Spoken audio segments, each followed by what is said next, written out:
الله وبركاته.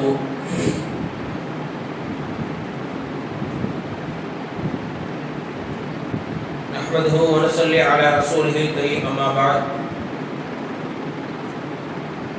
أعوذ بالله من الشيطان الرجيم. بسم الله الرحمن الرحيم. وقضى ربك ألا تعبدوا إلا إياه وبالوالدين إحسانا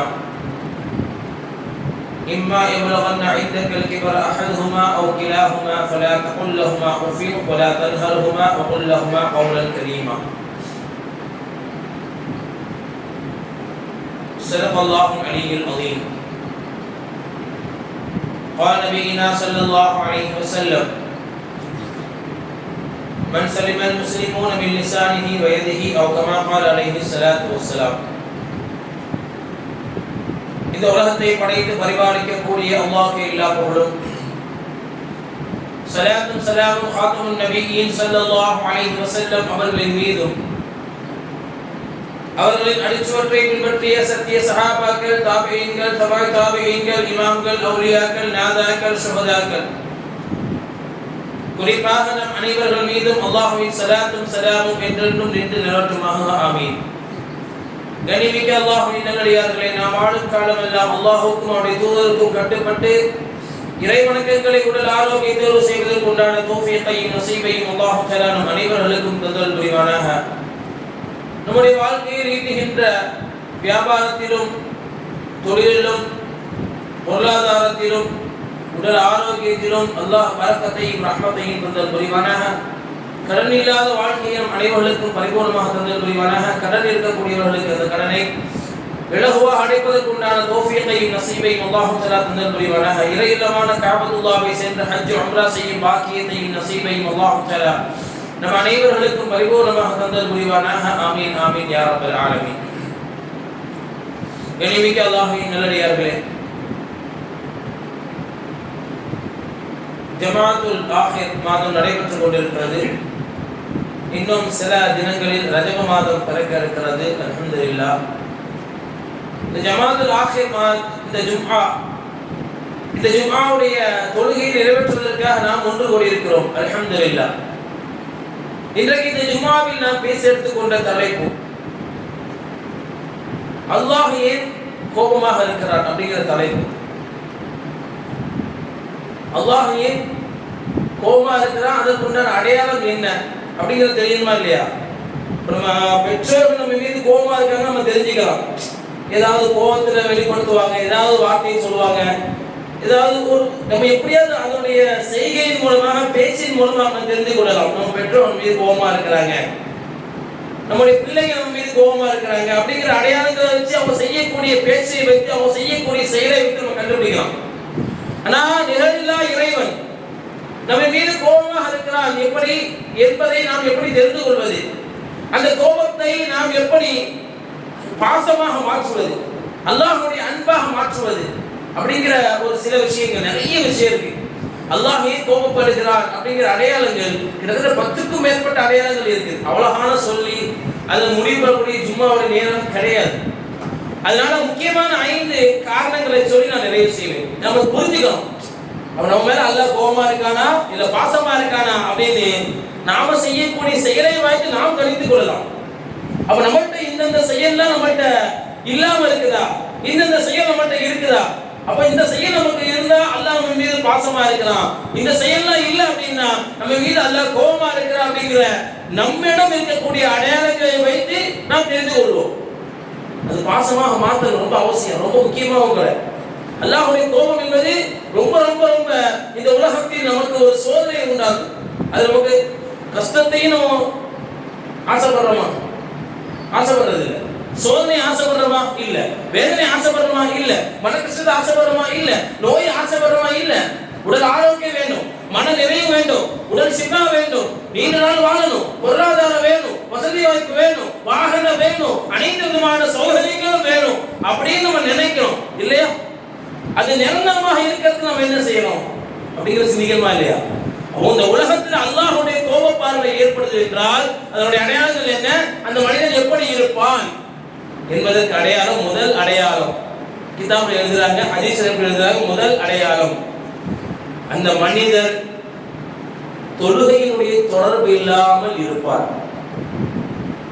தொழுகையினுடைய தொடர்பு இல்லாமல் இருப்பார். அப்படி இருக்கக்கூடிய மனிதன் மீது அல்லாஹ் கோபப்படுகிறார். இன்னைக்கு நம்ம சமூகத்தில் கவலைப்படணும். நம் சமூகத்துல கவலையான நிலை இந்த நிலை, இந்த தொழுகையினுடைய நிலை கவலையான நிலை. வியாபாரத்திற்காக நாம் செல்கிறோம், மாற்று கருத்து இல்லை. பிசினஸுக்காக வெளியூர் செல்கிறோம், மாற்று கருத்து இல்லை. வேற தொழிலுக்காக நம்ம எங்கே வெளியே செல்கிறோம், மாற்று கருத்து இல்லை. குடும்பத்திற்காக உழைக்க செல்கிறோம், மாற்று கருத்து இல்லை. அது மார்க்கம் தடை செய்யவில்லை, மார்க்கம் தடையும் சொல்லவில்லை. ஆனால் இந்த விஷயங்களை நாம் உன்னிப்பாக பிரயோஜனமாக இருக்க வேண்டும். நம்முடைய பொருளாதாரமும் நம்முடைய வாழ்க்கையும் பிரயோஜனமாக இருக்க வேண்டும். அதற்காக உழைக்கிறோம், அதில் எந்த விதமான மாற்று கருத்தும் கிடையாது. ஆனால் இறைவனுக்காக நாம் என்ன செய்கிறோம்? அல்லாஹ் சில கடமைகளை கொடுத்திருக்கிறார். நமக்கு 5 விதமான கடமைகளை கொடுத்திருக்கிறார். அந்த கடமைகளில் நம் செயல்கள் எப்படி இருக்கிறது? அல்லாஹ் குர்ஆன் ஏராளமான வரலாறு சொல்றான், ஆயத்துகளையும் சொல்றான் குர்ஆன். அல்லாஹ்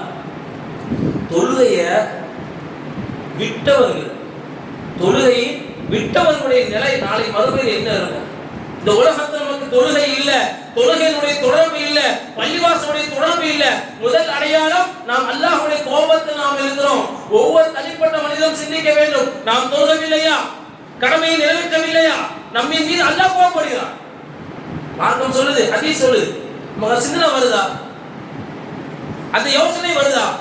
நம்ம தொழுவலைய, நமக்கு உடல் ஆரோக்கியமா இருக்குது, 2 கைகளும் சரியான முறையில் வேலை செய்யுது, 2 கால்களும் சரியான முறையில் வேலை செய்யுது, நம்முடைய உடல் ஆரோக்கியமா இருக்குது, நம்முடைய கண் பார்வை சீரா இருக்குது, நம்முடைய ரத்த ஓட்டம் சீரா இருக்குது. ஆனா அல்லாஹ்வுக்கு செய்ய வேண்டிய கடமை இந்த தொழுகை. நாம் ஏன் பொழுதுபோக்காக இருக்கிறோம்? பள்ளிவாசலுடைய தொடர்பு இல்லாமல் ஏன் இருக்கிறோம்? பள்ளிவாசல் தொழுகையினுடைய தொடர்பு இல்லாமல் அங்கே இருக்கிறோம். அப்படி இருக்கக்கூடிய மனிதர்கள் மீது அல்லாஹ் கோபப்படுகிறார். அல்லாஹ் பாதுகாக்க வேண்டும். ஃபவைலுல் லில் முஸல்லீன், விட்டு விட்டு தொழுகிறாங்களே அவங்களுக்கு கொடுக்கப்படக்கூடிய தண்டனை நாளை மறுமையில். விட்டு தொழுகக்கூடியவர்.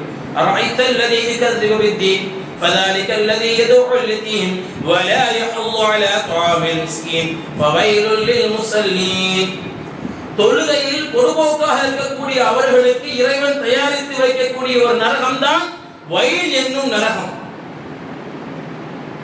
தொழுவாங்க, 5 நேரம் தொழுவாங்க, சில நேரம் விடுபட்டுரும், லுஹர் விடுபட்டுரும், அசர் விடுபட்டுரும், மக்ரிப் விடுபட்டுரும், ஃபஜ்ர் விடுபட்டுரும். எத்தனை பேர் நீங்க ஆனந்தமாக ஃபஜ்ர் நேரத்துக்கு உறங்குகிறோம்? குர்ஆனுடைய வசனங்கள் கேட்கிறது காதுல.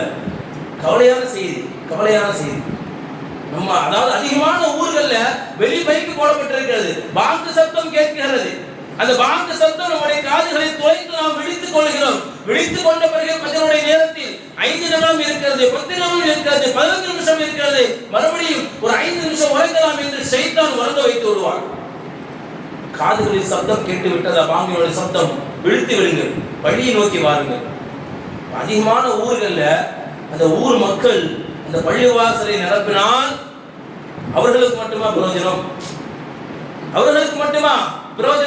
அந்த ஊர் மக்களுக்கே பிரயோஜனம், அந்த ஊர் சீரர்களுக்கு பிரயோஜனம், அந்த ஊர் பெண்களுக்கு பிரயோஜனம், அந்த ஊருடைய வியாபாரிகளுக்கு பிரயோஜனம், அந்த வீட்டில் உள்ள அனைத்து விதமான சகோதரர்களுக்கும் பிரயோஜனம். அல்லாஹ்வுடைய அன்பு கிடைத்து விடும், அல்லாஹ்வுடைய கோபத்திலிருந்து விடுபட்டு விடுவார்கள். அது விட்டு தொழுகக்கூடியவனுக்கு அல்லாஹ் அந்த தண்டனை வச்சிருக்கான். ஃபவைலுல் லில் முஸல்லீன், தொழுகையை பொதுபோக்காக தொழுகக்கூடிய அவர்களுக்கு கேடுதான் வயல் என்னும் நரகம். தொழுகையை சுத்தமா தொழாதவர்களுக்கு அல்லாஹ் இப்படிப்பட்ட ஒரு நரகத்தை தயார் பண்ணி வச்சிருக்கான். குர்ஆன் அல்லாஹ் சொல்றான், மா அஸலககும் ஃபீ ஸகர் قالوا لم نكن من المصلين ولم نكن نطعم المسكين. நரகத்தில் போடப்பட்டாங்க. மனிதர்கள் பேசிக் கொள்வார்கள், நீ எதனால இங்க வந்த? அந்த பேச்சை இறைவன் குர்ஆன்ல சொல்றான். முத்தஸ்ஸிர் அப்படிங்கிற சூறாவுல யா அய்யுஹல் முத்தஸ்ஸிர் அப்படிங்கிற ஆரம்பமாக இருக்கக்கூடிய இந்த சூறாவுடைய இடையில அல்லாஹ் சொல்றான், மா ஸலககும் ஃபீ ஸகர், அறவே தொழாதவர்கள், உலகத்துல அறவே தொழாத அந்த மனிதர்களுக்கு அல்லாஹ் கொடுக்கக்கூடிய நரகம் என்பது ஸகர். மா ஸலககும் ஃபீ ஸகர், அந்த நரகத்தில் இருப்பவர்கள் பேசிக் கொள்வார்கள், ஏன் இந்த நரகத்துக்கு வந்தீங்க? ஸகர் என்னும் நரகத்துக்கு ஏன் வந்தீர்கள்? அப்ப அவர்கள் சொல்வார்கள், அல்லாஹ் சொல்றான், قالوا لم نكن من المصلين, உலகத்தில் நாங்கள் தொழுகாம விட்டுட்டோமே, அல்லாஹ் எங்களுக்கு அனைத்து விதமான சுகபோகங்களையும் தந்தானே, அனைத்து விதமான பதவிகளையும் தந்தானே, அனைத்து விதமான வாகனங்களையும் தந்தானே, வீடு வாசலை தந்தானே, உடல் ஆரோக்கியத்தை தந்தானே, அவனை வழங்குவதற்குண்டான நேரத்தையும் தந்தானே, காலத்தையும் தந்தானே. உலக வாழ்க்கையில் இறுதி மூச்சு வரைக்கும் நாம் இறைவனை மறந்து அவனுக்கு செய்ய வேண்டிய கடமைகளை நாங்கள் மறந்து விட்டோமே. அதனால் சகர் என்னும் நரகத்தில் நாங்கள் இருக்கிறோம் என்று கை செய்தப்பட்டு சொல்வார்கள் என்பதை குர்ஆன் அல்லாஹ் சொல்லக்கூடிய வார்த்தை. சில பேர் தொழுகையில சோம்பேறிகளாக இருப்பாங்க, சோம்பேறிகள். அதுக்கு அல்லாஹ் சொல்றான், இதா காமு ஸலாத் காமு உஸாலா, சோம்பேறிகளாக தொழுவாங்க, அவங்களுக்கும் அவங்களுடைய தொழுகை பிரயோஜனம் தராது. ஏராளமாக தொழுகையினுடைய அந்த வார்த்தைகளை பார்க்கின்ற பொழுது நம்ம கண்களில் கண்ணீர் வர வேண்டாமா சகோதரர்களே? ஸல்லல்லாஹு அலைஹி வஸல்லம் இறுதி மூச்சு போதித்தது என்ன? நபி ஸல்லல்லாஹு அலைஹி வஸல்லம் வாழ்க்கை போதித்தது என்ன? அவங்களுடைய சொல் போதித்தது என்ன? அவங்களுடைய வாழ்க்கை வரலாறுகள் போதித்தது என்ன? சஹாபாக்கள் சொன்னது என்ன? வாழ்க்கையில சிந்திக்கணும். ஸல்லல்லாஹு அலைஹி வஸல்லம் இறுதி மூச்சையும் போதித்தது அதான். சஹாபாக்கள் ஒரு அணியில் நிற்கிறார்கள், தொழுகையில் நிற்கிறார்கள், இறுதி மூச்சு, அதாவது ரூஹல் மௌத், மலக்குல் மௌத் அவருடைய ரூஹை, நபி ஸல்லல்லாஹு அலைஹி வஸல்லம் ரூஹை அனுமதியோடு வாங்குகின்ற அந்த நேரத்தில் நபி ஸல்லல்லாஹு அலைஹி வஸல்லம் அவர்கள் மஸ்ஜித் நபவியில் இருக்கக்கூடிய அந்த சஹாபாக்களை பார்க்கிறார்கள். எந்த நிலையில் பார்க்கிறார்கள்? அனைத்து சஹாபாக்களும் அபூபக்கர் சித்தீக் ரலியல்லாஹு அன்ஹு அவர்கள் இமாம் ஜமாத் நடத்துகிறார்கள், பின்னணியில் சஹாபாக்கள் சஃப்வான் இருக்கிறார்கள். அப்பொழுது இறுதி மூச்சை எடுப்பதற்கு முன்பாக ஸல்லல்லாஹு அலைஹி வஸல்லம் அவர்கள் எண்ணிய அந்த சிந்தனையை கிதாபுகளில் எழுதுகிறார்கள். என்னுடைய சமூகம் இந்த ஓர் அணியில் கியாமத் நாள் வரைக்கும் நிற்கும் வரைக்கும் என்னுடைய சமூகத்தை யாரும் வேற்றுமைப்படுத்த முடியாது. நீ தொழுகை இல்ல, நமக்கு மத்தியில் கருத்து வேறுபாடு. இன்னைக்கு தொழுகை இல்ல, நம் சகோதரருக்கு மத்தியில் கருத்து வேறுபாடு. அவர் ஒரு மார்க்கத்தை சொல்றாரு, இவர் ஒரு மார்க்கத்தை சொல்றாரு, இங்க ஒரு மார்க்கம் சொல்லப்படுது. மக்கள் குழம்பி போறாங்க. எதை நாம் எடுத்துக்கொள்வது? இவர் ஒண்ணு சொல்றாரு, அவர் ஹதீஸ் சொல்றாரு, இவர் ஹதீஸ் சொல்றாரு, அவர் குர்ஆன் சொல்றாரு. ஆனா மக்கள் பேசக்கூடிய பேசிட்டால் பார்ப்பாங்களே தவிர அந்த குர்ஆனுடைய வசனம் பின்னணி என்ன சொல்றது என்பதை யாராவது அறிய முடியுமா? அந்த வசனத்தினுடைய பின்னணி என்ன, அந்த ஹதீஸினுடைய பின்னணி என்ன, அந்த அறிவிப்பாளர் எப்படிப்பட்ட அறிவிப்பாளர் என்பதை சமூகம் பார்க்காது. அவர்கள் பேசுவதை மட்டும்தான் கேட்டு அமல் செய்வார்கள். காரணமே அதான். அதிகமான நம் சமூகத்துக்கு மத்தியில இறை வணக்கமான தொழுகை இல்லை, கருத்து வேறுபாடு, சகோதரத்துக்கு மத்தியில சண்டை, கொள்கைக்கு மத்தியில சண்டை, சச்சரவுகள், கருத்து வேறுபாடுகள், வேற்றுமைகள்.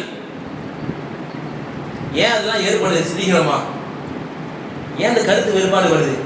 ஏன் வேற்றுமை வருது? ஏன் சண்டை வருது? ஏன் சச்சரவு வருது? ஏன் தவறுதலாக நடக்குகிறோம்? அல்லாஹ்வுடைய கோப பார்வை இருக்கிறது. பாதுகாக்கின்ற அல்லாஹ். அப்போ தொழுகை இல்லை என்றால், தொழுகையினுடைய தொடர்பு இல்லை என்றால் அவருடைய மீது அல்லாஹ் கோபப்படுகிறான்.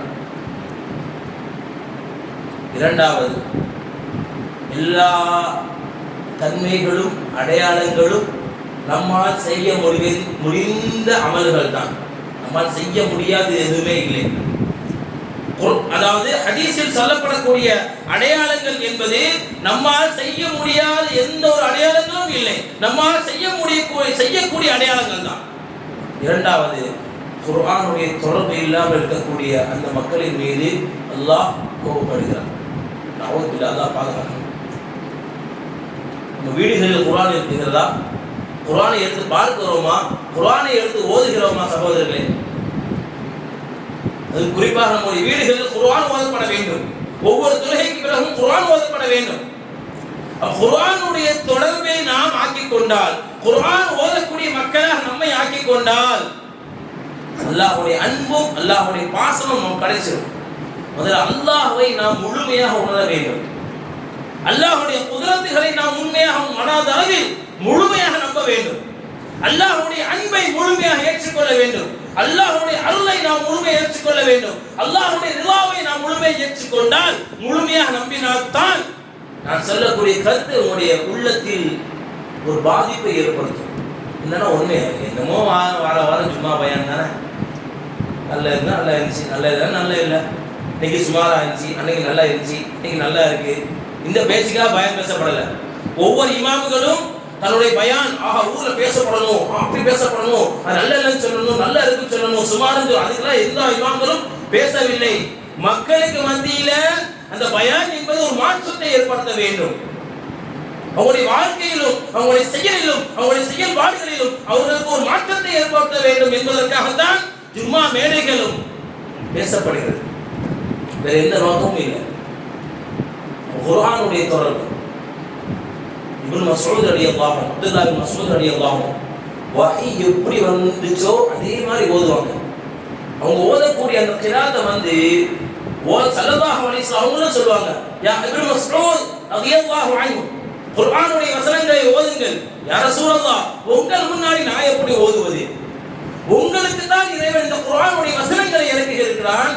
உங்களுக்கு முன்னால் நான் எப்படி ஓதுவது? ஓதுங்கள் யா இப்னு மஸ்ஊத். ஓதுவார்கள். ஒரு நாள் ஸல்லல்லாஹு அலைஹி வஸல்லம் சஹாபாக்கள் மத்தியில சொல்றாங்க, காபத்துல்லாஹ்ல எதிர்ப்பு இருக்கக்கூடிய அந்த நேரம் உள்ள செல்ல முடியாது. அந்த நிலையில ஸல்லல்லாஹு அலைஹி வஸல்லம் சஹாபாக்கள் மத்தியில ஒரு அறிவு செய்றாங்க. யார் சூரத்துர் ரஹ்மானில் இந்த காபத்துல்லாஹ்வில் இருந்து யார் ஓதுகிறார், யார் ஓதப் போகிறார், யார் ஓதப் போகிறார் என்ற ஒரு அறிவிப்பை நபி ஸல்லல்லாஹு அலைஹி வஸல்லம் சஹாபாக்கள் மத்தியில் செய்கின்ற பொழுது இப்னு மஸ்ஊத் ரலியல்லாஹு அன்ஹு, யா ரசூலல்லாஹ், நான் ஓதுகிறேன். அதிலும் கூட இப்னு மஸ்ஊத் ரலியல்லாஹு அன்ஹு உடல் என்பது கால் கொஞ்சம் ஊனமாக இருக்கும். ஹதீஸில் எழுதுறாங்க, கொஞ்சம் ஊனம். ஸல்லல்லாஹு அலைஹி வஸல்லம் மறுபடியும் ஒரு அறிவிப்பு செய்றாங்க. அன்றைக்கு குடும்பம் அதாவது வம்சம் என்பது மிக பெரிதாக பேசப்படும். இந்த வம்சத்தை சார்ந்தவர், குறைஷி வம்சத்தை சார்ந்தவர் அப்படிங்கிற அந்த பெயர், குடும்ப பெயர் என்பது ரொம்ப பெரிதாக பேசப்படும். அந்த அப்படிப்பட்ட ஒரு சூழல்ல நபி ஸல்லல்லாஹு அலைஹி வஸல்லம் சொல்றாங்க, யார் மிகப்பெரிய குடும்ப பின்னணி இருக்கிறாங்களோ அவங்க யார் தயாரா இருக்கிறாங்களா அப்படிங்கிற அறிவிப்பு கேட்கிறாங்க. யாரும் முன்வரல. அப்பொழுது இப்னு மஸ்ஊத் ரலியல்லாஹு அன்ஹு தான் வராங்க. மூன்றாவது முறையும் கேட்கிறாங்க. மூன்றாவது முறை இப்னு மஸ்ஊத் ரலியல்லாஹு அன்ஹு, யா ரசூலல்லாஹ், என்ன சோதனை வந்தாலும் நான் தயார், அவர்கள் அடித்தாலும் அடிவாங்கக்கூட நான் தயார் அப்படி சொல்லிட்டு ஸல்லல்லாஹு அலைஹி வஸல்லம் மூன்று தடவை கேட்ட பிறகு இப்னு மஸ்ஊத் ரலியல்லாஹு அன்ஹு அவர்களை காபத்துல்லாஹ்வுக்கு அருகாமையில் அமர வைத்து அங்கே சூரத்துர் ரஹ்மான் ஓதுகிறார்கள். அர் ரஹ்மான் அல்லமல் குர்ஆன் خلقல் இன்சான அல்லமஹுல் பயான் அப்படி ஓத ஆரம்பிக்கிறாங்க. ஓத ஆரம்பிக்க அந்த ஊர் மக்கள், காஃபிர்கள், மக்கா குறைஷிகள் எல்லாம் சுற்றி இப்னு மஸ்ஊத் ரலியல்லாஹு அன்ஹு அவர்களை அடிக்க ஆரம்பிக்கிறார்கள். அடித்துக் கொண்டே இருக்கிறார்கள். எந்த அளவு என்றால் அவர் மயக்கம் வரும் வரைக்கும் அடிக்கிறார்கள். இதே நிலை இந்த சஹாபாக்களுக்கு மத்தியில இந்த சூரத்துர் ரஹ்மான் குர்ஆனுடைய வசனம் ஒரு மாற்றத்தை ஏற்படுத்துச்சு. அதே நிலை நம் நூற்றாண்டில் நடந்த ஒரு நிகழ்வு, நம் நூற்றாண்டில் நடந்த கிட்டத்தட்ட ஒரு 50 ஆண்டுகளுக்கு முன்பாக நடந்த ஒரு நிகழ்வு. காரி அப்துல் வாசித் அப்படிங்கிற காரி, அரபு நாட்டில் கேள்விப்பட்டிருக்கோம். இந்த உலகத்திற்கு கிராத்தை, குர்ஆனுடைய 7 வகையான கிராத்துகள் இருக்கிறது என்பதை அறிமுகப்படுத்திய முதல் காரி. இப்பதான் நம்ம சுதைஸை பத்தி பேசணும், சுரைமை பத்தி பேசணும். அதற்கு முன்பாகவே இந்த உலக நாடுகளுக்கு, உலகத்தார்கள் அனைவருக்கும் சபா காரி என்று சொல்வார்கள், 7 விதமான குர்ஆன் ஓதுதல். அதை அறிமுகப்படுத்தியவர் அப்துல் பாசித் அவர்கள். அவங்க மிகப்பெரிய காரி. அவங்க எகிப்தில் இருக்கும் போது எகிப்து நாட்டு மன்னர் ரஷ்யாவுக்கு போறாங்க. ரஷ்யாவுக்கு போய் அந்த அதிபரை சந்திக்க போறாங்க. அப்ப அந்த எகிப்து அரசர் என்ன செய்யறாரு அப்படின்னா, அப்துல் பாசித் அவங்களே அந்த காரியை கூட்டு போறாங்க, ரஷ்யாவுக்கு கூட்டு போறாங்க. எப்படிப்பட்ட ரஷ்யா? ஆரம்ப காலத்துல இஸ்லாமியர்களை எதிர்த்த ரஷ்யா. குர்ஆனுடைய வசனங்கள் ஓதவே கூடாது என்று குர்ஆனுடைய வசனங்களை, குர்ஆனுடைய பிரதிகளை அழித்த ரஷ்யா. அப்படிப்பட்ட ஒரு நாடு. கிட்டத்தட்ட பல நூறு ஆண்டுகளுக்கு முன்பாக ரஷ்யா என்பது இஸ்லாமியர்களை இருக்கக்கூடாது என்று இஸ்லாமியர்களையும், குர்ஆனுடைய வேதங்களையும், குர்ஆனுடைய வசனங்களையும், குர்ஆனுடைய பதிப்புகளையும் அழித்த ஒரு நாடு. அப்படிப்பட்ட ரஷ்யாவுக்கு எகிப்து மன்னர் கூட்டு போறார் அப்துல் பாசித். அவங்களுடைய காரியம் சில பேர் கேட்டுக்கிறாங்க, மூச்சு விடாம ஓதுவாங்க அப்துல் பாசித் அவங்க. அப்ப எகிப்து மன்னர் கூட்டு போறாங்க, ரஷ்யாவுடைய நாடாளுமன்றத்துக்கு கூட்டு போறாங்க. கூட்டு போய் வர வைக்கிறாங்க. அந்த நாட்டினுடைய கொள்கையின்படி அவரை வரவழைச்சு அந்த நாடாளுமன்றத்தை உட்கார வைக்கிறாங்க. அப்ப எகிப்து மன்னர் ரஷ்யாவுடைய அதிபர்கிட்ட சொல்றாரு, இது மாதிரி நான் ஒரு காரியை கூட்டு வந்திருக்கேன். அவரு கொஞ்ச நேரம் ஓதுவார்.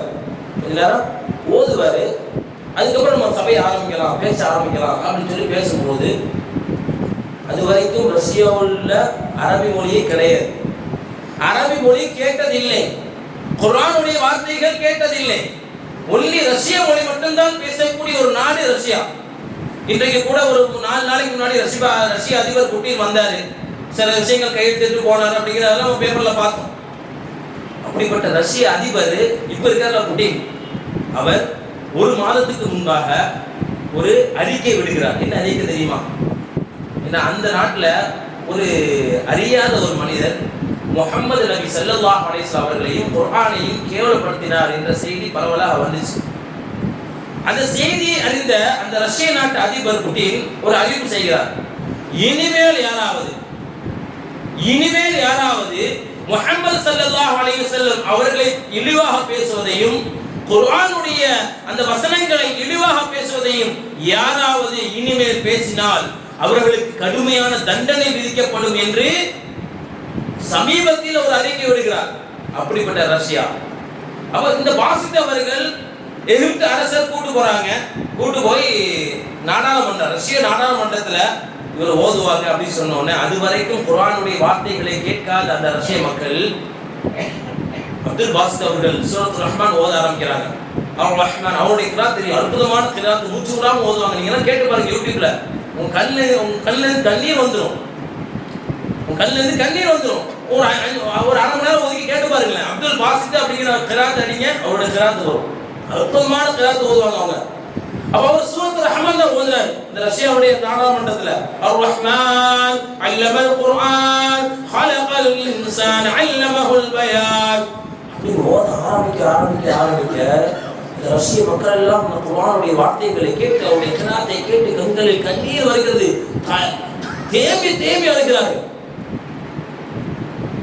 மாற்றங்களுக்கு குர்ஆனுடைய வார்த்தைகள் ஒரு மாற்றத்தை ஏற்படுகிறது, கண்களில் கண்ணீர் வர வைக்கிறது என்றால் நமக்கு வேதமாக அருளப்பட்ட அற்புத குர்ஆன் நமக்கு எப்படிப்பட்ட ஒரு மாற்றத்தை ஏற்படுத்துச்சு? நம்ம குர்ஆனுடைய தொடர்பில் இருக்கிறோமா? அன்றாடம் குர்ஆனை பார்க்கிறோமா? நமக்கு அந்த நேரம் இருக்குதா? மொபைல் ரீல்ஸ் பார்க்க நமக்கு நேரம் இருக்குது, ஃபேஸ்புக்ல சாட் பண்ண நேரம் இருக்குது, யூடியூப்ல வீடியோ பார்க்க நேரம் இருக்குது, வாட்ஸ்அப்ல சாட் பண்ண நேரம் இருக்குது இல்லையா? இன்னைக்கு அதெல்லாம் கூடாதுன்னா நான் பாவியாலே ஏறுவேன். நீங்க வாட்ஸ்அப்ல யூஸ் பண்ணாதீங்க, யூடியூப் பார்க்காதீங்க, ஃபேஸ்புக் பார்க்காதீங்க, மொபைல் போனை யூஸ் பண்ணாதீங்க அப்படிங்கிற வார்த்தை நான் சொன்ன வச்சுக்கலேன், நான் பாவாளி. என்னமோ இவர் மட்டும் தான் போன் இல்லாத மாதிரி, என்னமோ இவர் யூடியூப் பார்க்காத மாதிரி, யூடியூப்ல வீடியோ வேற போடுறாரு, ஃபேஸ்புக் வேற போடுறாரு அப்படிங்கிற ஒரு வார்த்தை வந்துடும். நான் அதை சொல்லவும் முடியாது, ஏன்னா நான் செஞ்சுட்டு இருக்கேன். யூடியூப் வீடியோ பார்க்குறேன், சில நேரம் ஃபேஸ்புக்ல வீடியோ பார்க்குறேன். அப்ப நான் செய்யக்கூடிய ஒரு செயலை மக்களுக்கு பிரசங்கமா வைக்க முடியாது. இதை செய்யாதீங்க, அதை செய்யாதீங்க அப்படின்னு. அல்ஹம்துலில்லாஹ். அப்போ குர்ஆனுடைய வசனங்கள் மாற்றாருக்கு மத்தியில் ஒரு மாற்றத்தை ஏற்படுத்துது என்றால், இன்னைக்கு குர்ஆன் தான் நமக்கு ஒரு அற்புத உமரை தந்திருக்கிறது. ரலியல்லாஹு அன்ஹு ஸல்லல்லாஹு அலைஹி வஸல்லம் அவர்களை காலி செய்து விடுவேன் என்று ஒட்டகத்தில் ஏறி சென்ற உமர் ரலியல்லாஹு தஆலா அன்ஹு, நீ எங்கப்பா போற? நான் இந்த மாதிரி முகமது நபி இது மாதிரி செய்ய போறேன். அப்படியா? வீட்டுக்கு வா. ரலியல்லாஹு அன்ஹு.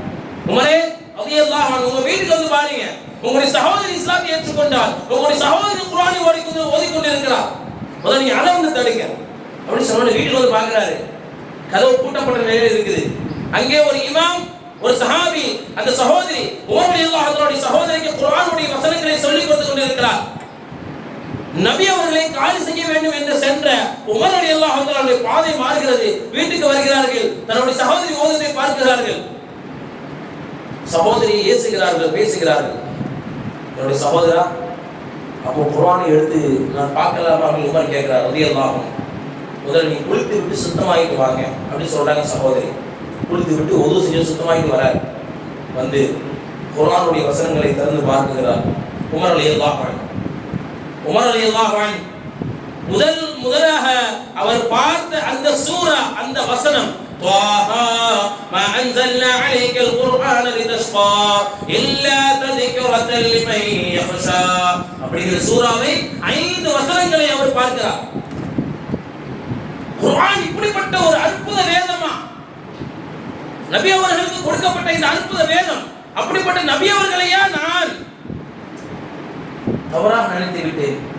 உடனே நபி ஸல்லல்லாஹு அலைஹி வஸல்லம் சொல்றாங்க, யா ரசூலல்லாஹ், யா நபியே, யா ரசூலே, அஷ்ஹது அன் லா இலாஹ இல்லல்லாஹ் வ அஷ்ஹது அன்ன முஹம்மதர் ரசூலுல்லாஹ். உமரல்லாஹ் எப்படி சென்ற மனிதனை குர்ஆன் எப்படி மாற்றி இருக்கிறது பாருங்கள். நீங்க எப்படிப்பட்ட ஒரு மாற்றத்தை நாம் பார்த்திருக்கிறோம். குர்ஆன் தினம் தினமும் பார்க்கிறோம், குர்ஆனுடைய வசனங்களை கேட்கிறோம், குர்ஆனை ஓதுகிறோம், குர்ஆனுடைய அர்த்தத்தை படிக்கிறோம், குர்ஆனுடைய விளக்கத்தை படிக்கிறோம். நமக்கு எப்படி ஒரு மாற்றத்தை ஏற்படுத்தி இருக்கிறது சகோதரர்களே. மாற்றம் வர வேண்டாமா? மாற்றம் வர வேண்டாமா? அப்ப குர்ஆனுடைய தொடர்பு இல்லை என்றால் அல்லாஹ்வுடைய கோப பார்வையில் நாம் இந்த உலகத்தில் இருக்கிறோம். குர்ஆனுடைய தொடர்பை நாம் ஆக்கிக் கொண்டால், குர்ஆன் ஓதக்கூடிய மக்களாக நாம் இருந்தால், குர்ஆனை பார்க்கக்கூடிய மக்களாக நாம் இருந்தால் அல்லாஹ்வுடைய அன்பை பெறலாம், அல்லாஹ்வுடைய ரிலாவை பெறலாம், அல்லாஹ்வுடைய அருளை பெறலாம் இந்த உலகத்தில். மூன்றாவது, பாவம் என்று தெரிந்தே பாவத்தை செய்து கொண்டிருக்கிறோம். இப்படின்னா அல்லாஹ்வுடைய கோபம் தான் பாதுகாக்க வேண்டும். மது என்பது பாவம் என்பதாக நம் இஸ்லாமிய சகோதரர்கள் அனைவர்களுக்கும் தெரியும் இல்லையா?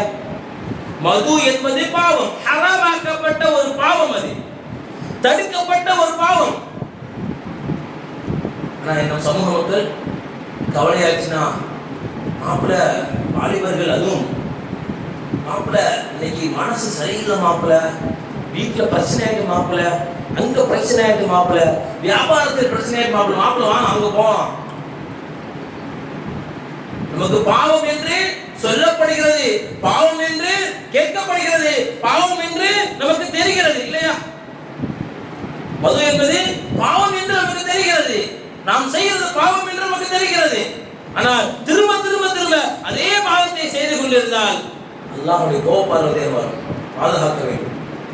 அல்லாஹ்வுடைய கோபப்பார்வை இந்த உலகத்தை நோக்கி வந்தால் யாராலும் ஒன்றும் செய்ய முடியாது. அதிலிருந்து நாம் பாதுகாப்பு பெற வேண்டும். அல்லாஹ்வுடைய அன்பை பெற்ற மக்கள் இந்த உலகத்தில் வாழ. மது பாவம் அப்படிங்கிறது தெரியும். ஒரு சொட்டு மது அருந்தினா 40 நாள் தொழுகை ஏற்றுக்கொள்ளப்படாது. அர்பஈன யௌமா ஹதீஸ்ல வருது. 40 யௌமா அஸ்ஸலா, 40 நாள் நம்ம தொழுகக்கூடிய தொழுகை ஏற்றுக்கொள்ளப்படாது. நம்ம அந்த 40 நாள் எத்தனை ஜும்ஆ தொழுகிறோம், எத்தனை வக்து தொழுகிறோம், எத்தனை அமல் செய்றோம், மனசு வந்தா சதகா செய்வோம், மனசு வந்தா திக்ர் செய்வோம், மனசு வந்தா நஃபிலாத் தொழுகை தொழுவோம், மனசு வந்தா தஹஜ்ஜத் தொழுவோம், மனசு வந்தா இரவு நேரம் அல்லாஹ்வுக்கு துஆ செய்வோம். இதெல்லாம் பாழா போயிருமே அந்த ஒரு தவறுனால. நான் ஒரு பாவத்தை மட்டும் தான் சொல்றேன். இது போல விபச்சாரம் இருக்குது, பிறரை ஏமாற்றுவது இருக்குது, மோசடி செய்யக்கூடிய பாவம் இருக்குது. மோசடி செய்வது பாவமா இல்லையா? எல்லாருக்கும் தெரியுமா இல்லையா? பிறரை ஏமாற்றுவது பாவமா இல்லையா? தெரியுமா இல்லையா? பாவம் என்று நமக்கு எல்லாம் தெரியும். பிறரை ஏமாற்றுவது, பிறரை மோசடி செய்வது, பிறரை குறை சொல்வது, மது அருந்துவது, இதெல்லாம் பாவம். விபச்சாரம் செய்வது பாவம். இதெல்லாம் நமக்கு பாவம் பாவம் என்று மார்க்கம் சொல்லுகிறது, குர்ஆன் சொல்லுகிறது, நம்ம உள்ளத்தில் பதிந்திருக்கிறது. இதெல்லாம் பாவம் பாவம். ஏன் நாம் திரும்ப திரும்ப செய்ய வேண்டும் அந்த பாவத்தை? அந்த திரும்ப திரும்ப பாவம் என்று தெரிந்து பாவம் செய்வதன் மூலமாக அல்லாஹ்வுடைய கோபத்துக்கு நாமே ஆளாக வேண்டும் சகோதரர்களே. அதை மாற்றிக்கொள்ளலாமே, அல்லாஹ்வுடைய அன்பையை பெறக்கூடிய மக்களாக இந்த உலகத்தில் நாம் வாழலாமே. மூன்றாவது. நான்காவது, பெற்றோர்களுக்கு நோய்வினை செய்வது என்பது நமக்கு அல்லாஹ்வுடைய கோபப்பார்வை பெற்று தரும். அல்லாஹ் குர்ஆன் அழகா சொல்றாங்க, وَقَضَى رَبُّكَ أَلَّا تَعْبُدُوا إِلَّا إِيَّاهُ وَبِالْوَالِدَيْنِ إِحْسَانًا إِمَّا يَبْلُغَنَّ عِندَكَ الْكِبَرَ أَحَدُهُمَا أَوْ كِلَاهُمَا فَلَا تَقُل لَّهُمَا أُفٍّ وَلَا تَنْهَرْهُمَا وَقُل لَّهُمَا قَوْلًا كَرِيمًا.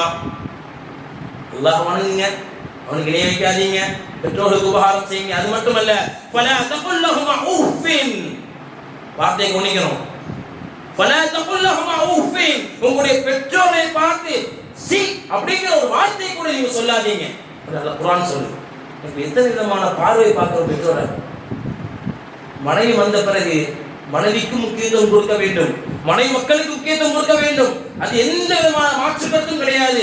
மனைவி வந்த பிறகு, மனைவி ஏதாவது சொன்ன பிறகு, உங்க அம்மா அப்படி பேசுறாங்க, உங்க வாப்பா அப்படி பேசுறாங்க. ஆனா சில நேரங்களில் மாமியாரிடமும் குறை இருக்கும், மருமகளிடமும் குறை இருக்கும். ரெண்டு பேரும் நேர்மையாகவும் நடந்து விட்டால் குடும்பத்திற்கு நல்லது. அப்ப இவர் பேச்சை கேட்டு பெற்றோர்களை நோய்வினை செய்வது, அவங்களை வேதனைப்படுத்துவது, காயப்படுத்துவது, துக்கப்படுத்துவது என்பதை மார்க்கம் வன்மையாக கண்டிக்கிறது. இஸ்லாம் வன்மையாக கண்டிக்கிறது. உங்களுடைய பெற்றோர்களை அன்போடும் பாசத்தோடும் பார்த்துக் கொள்ளுங்கள், அவருடைய இறுதி மூச்சு வரைக்கும். இன்னைக்கு பிள்ளைங்களுடைய உள்ளத்துல என்ன வந்தது? என்ன பெற்றோர்கள் பார்க்கக்கூடிய பார்வையை பிள்ளைங்கள் மீது, பிள்ளைங்க எப்படி பார்ப்பாங்க? பெற்றோர்கள் என் பிள்ளை நல்லபடியா வளர்ந்து மிகப்பெரிய ஒரு அந்தஸ்தை பெறணும் அப்படிங்கிறதுக்காக பிள்ளைங்களை வளர்ப்பாங்க. ஆனா பிள்ளைங்களுடைய பார்வை எப்படி மாறி போச்சு அப்படின்னா, என் பிள்ளை நிம்மக்கு வயசாயிடுச்சு, இன்னொன்று மிஞ்சி போனா ஒரு 4 வருஷம், மிஞ்சி போனா ஒரு 5 வருஷம் பார்த்துக்கலாம் அப்படிங்கிற ஒரு வளர்ப்பிலேயே நாம் பார்க்கிறோம் பெற்றோர்களை. இது மிக முக்கியமான தவறு. இது அவர்கள் இருக்கும் காலம் வரைக்கும், இறுதி மூச்சு வரைக்கும், இந்த உலகத்தில் அவர்கள் கொடுக்கப்பட்ட கலாச்சாரம் வரைக்கும் அவர்களை நல்ல முறையில் பாதுகாப்பது, நல்ல முறையில் அவர்களை பேணி பாதுகாப்பது, உபகாரம் செய்வது, உதவி செய்வது என்பது இஸ்லாத்தில் என்பது நமக்கு கடமை. குர்ஆன்ல அல்லாஹ் தொழுகை சொல்றான், நோன்பு வைக்க சொல்றான், ஸகாத் கொடுக்க சொல்றான். இந்த தொழுகைக்கும் நோன்புக்கும், தொழுங்க நோன்பு வைங்க, ஆனா எப்படி நோன்பு வைக்கணும் அப்படின்னு அல்லாஹ் சொல்லல. எப்படி நீங்க தொழுகணும் அப்படிங்கிற ஸல்லல்லாஹு அலைஹி வஸல்லம் சொல்லி காட்டுறாங்க. அல்லாஹ் சொல்லல. தொழுங்க நோன்பு வைங்க, ஆனா எப்படி நோன்பு வைக்கணும்னு நபி சொல்றாங்க. எப்படி நீங்க தொழுகணும் என்று நபி சொல்றாங்க. ஆனா உங்களுடைய பெற்றோர்களுக்கு நீங்கள் உபகாரம் செய்யுங்கள் என்று சொன்ன அல்லாஹ் அவங்களை எப்படி நீங்க பாதுகாக்கணும் என்பதை குர்ஆன்ல அல்லாஹ் சொல்றான். இம்மா யப்லகன்ன இந்தகல் கிபர அஹதுஹுமா அவ் கிலாஹுமா ஃபலா தகுல் லஹுமா உஃபின் வலா தன்ஹருஹுமா குல் லஹுமா கௌலன் கரீமா. அவங்களை எப்படி நீங்க பாதுகாத்து வளர்க்கணும்? பேசக்கூடாது, திட்டக்கூடாது, தவறான வார்த்தை சொல்லக்கூடாது, நோவினைப்படுத்தக்கூடாது என்ற செய்தியை இறைவன் சொல்லுகிறான். 4வது. 5வது, நாம் செய்த பாவத்திற்கு கடைசி வரைக்கும் பாவ மன்னிப்பு தேடாமே இருக்கோம். பாவ மன்னிப்பு கேட்பது ஒரு பக்கம் இருந்தாலும் ஒண்ணும் இல்லை. பாவ மன்னிப்புனா இலகுவான பாவ மன்னிப்பு நான் சொல்லி நிறைவு செய்கிறேன். அஸ்தக்ஃபிருல்லாஹல் அஸீம். இது இலகுவான பாவ மன்னிப்பு. இது எப்பொழுது வேணாலும் செய்யலாம். யா அல்லாஹ் என்னுடைய பாவத்தை மன்னிச்சிடு யா அல்லாஹ், அவ்வளவுதான். அஸ்தக்ஃபிருல்லாஹல் அஸீம். இது இலகுவான பாவ மன்னிப்பு. அது போக பாவ மன்னிப்பு தேடுவது துஆவின் மூலமாக, அதெல்லாம் தனிப்பட்ட பயானது. அல்ஹம்துலில்லாஹ். இந்த 5 விஷயங்கள் எந்த முஃமினான ஆண்கள் பெண்களிடம் இருக்குமோ அங்க அல்லாஹ்வுடைய கோபப்பார்வையில் இருக்கிறாங்க. அல்லாஹ் பாதுகாக்க வேண்டும். இதையெல்லாம் நாம் நம்முடைய வாழ்க்கையில் அமல் செஞ்சிட்டோம் அப்படின்னா அல்லாஹ்வுடைய அன்பு கிடைச்சிரும், அல்லாஹ்வுடைய அருள் கிடைச்சிரும், அல்லாஹ்வுடைய ரிலா கிடைச்சிரும். அப்படிப்பட்ட நல்லவர்களாக சாலிஹீன்களாக வாழ்வதற்கும் அமல் செய்வதற்கும் இந்த உலகத்தில் நீண்ட நாட்கள் நோய் நொடி இல்லாமல் உடல் சுகத்தோடு நிறைவோடு வாழ்வதற்கு நம் அனைவர்களுக்கும் அமல் செய்யக்கூடிய மக்களாக வாழ்வதற்கு நம் அனைவருக்கும் அல்லாஹ் தஆலா தௌஃபீக் செய்து அருள் புரிவானாக. வாஹிதா அல்ஹம்துலில்லாஹி ரப்பில் ஆலமீன். அஸ்ஸலாமு அலைக்கும்.